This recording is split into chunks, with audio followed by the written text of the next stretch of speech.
welcome to Week 11 of Game On the Record, brought to you by Homer 9 and Sons, alongside Mike Bires. I'm Andrew Chiappazzi. We're here at Freedom, where the 12-seeded Bulldogs hope to pull off one more upset in the WPIL 2A football playoffs.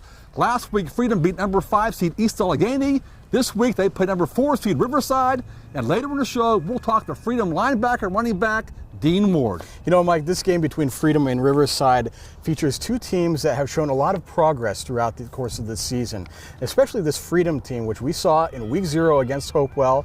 A new coach, Tom Liberty, a new offense with sophomore Zach Rosa, trying to install the spread a little bit, trying to become a pass-happy team. And over the course of the season, it seems like they've become more balanced because, as we've seen last week against East Allegheny, they ran the ball 50-some-odd times and ended up winning that game. So it's very interesting to see the influence that Tom Liberty has had in installing the spread offense, but now they're becoming, I think, a more complete team, and I think this is a sign that they're getting better and better as the season has progressed, and that may be why they won last week. Well, certainly they ran the ball between Kyle Borgman and Dean Ward 52 times. That's a season high. 297 yards. Both of those guys had 100 yards in a game. It was Dean Ward's first 100-yard game of his career. He's a senior. It took him all these years to get a 100-yard rushing game. So they are, but also, you know what? We talked about this before in other shows, and you mentioned it in print. Both of these teams have good young quarterbacks. Ben Hughes at Riverside doesn't throw the ball a whole lot, but is a very efficient quarterback, and Zach Rosa, a sophomore, throws the ball a lot here. Great potential for both of those guys in years to come. Yeah, it's very interesting too, because Riverside's followed kind of the opposite script of Freedom, where they, under a new coach in Ron Shiro, started off with a defense first, run the ball, pound the ground mentality, and now as the season progressed with Ben Hughes, as we mentioned, 9 of 10 last week for 4 touchdowns and a great win over Avonworth. He's just a freshman, but he has poise and confidence in a veteran group of receivers. So now they've opened up the playbook a little bit more, kind of a little bit of a compare and contrast between these two teams, but both teams evolving to the point where they're becoming very tough outs in the postseason. We talked about Tom Liberty making a move from Riverside to Freedom, but also Riverside hires Ron Shiro for his second gig up there. His first stint in the late 1980s, early 90s. They had one of their greatest periods of riverside football, 3 trips to Heinz Field. Here they are 8-2 again under Shiro. He's an excellent football coach. I'm looking forward to this game, AJ. It's one of the best games I think we're going to watch this year.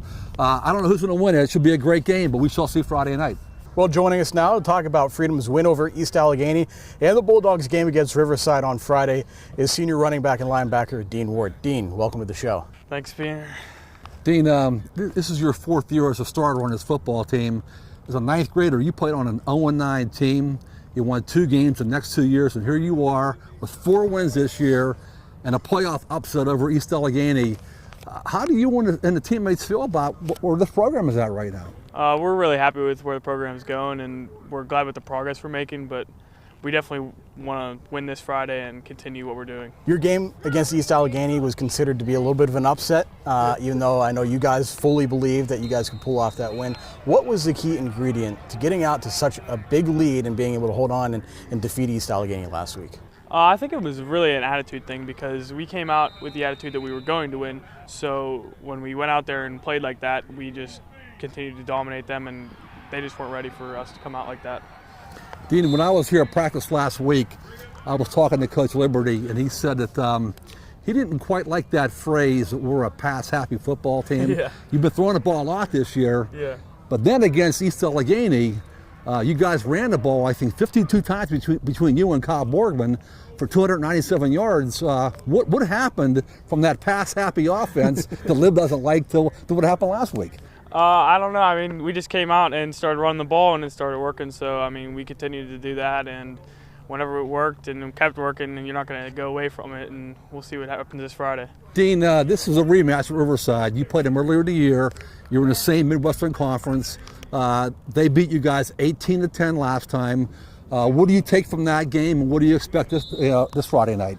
I mean, last time we played them, we let them run a little too much on us, and we're going to try to learn from that game and move it into this game, and we're going to hopefully come out on top. You know, when a team plays in the playoffs for the first time in a while, sometimes there are some jitters or some guys not sure what to expect. You guys have gone through that now. Yeah. Do you feel more confident or more comfortable with the atmosphere of a playoff game coming up on Friday now? Getting that playoff win under our belt was definitely big, and we're ready for anything that comes on Friday night. One more thing, when you beat East Allegheny, you rushed for 177 yards. Kyle had 120 rushing yards, okay? But that first game against Riverside, Kyle had 4 rushing yards, you had 12. Yeah. Why will things be different this Friday night, this time around? This Friday night, we're just coming into a new ball game, and our line's going to have the attitude they're going to dominate their line, and we're just going to come out, run the ball as hard as we can. So we'll see what happens. Dean, thanks for your time today. Congrats on you and the Bulldogs for a great upset win last week. Thanks for having me. Well, that does it for this week's episode of Game On the Record. You can check out anything you might have missed from us on our Facebook page. Join us at timesonline.com this weekend for stories, stats, photos, videos, reaction of our 5 local playoff games, including the big one, Riverside versus Freedom. And of course, you can always follow us on Twitter with the hashtag TimesFB and the account TimesScores for all the latest news and updates from those of us here at timesonline.com. For Mike Bires, I'm Andrew Chiappazzi. Goodbye from Freedom. We'll see you soon.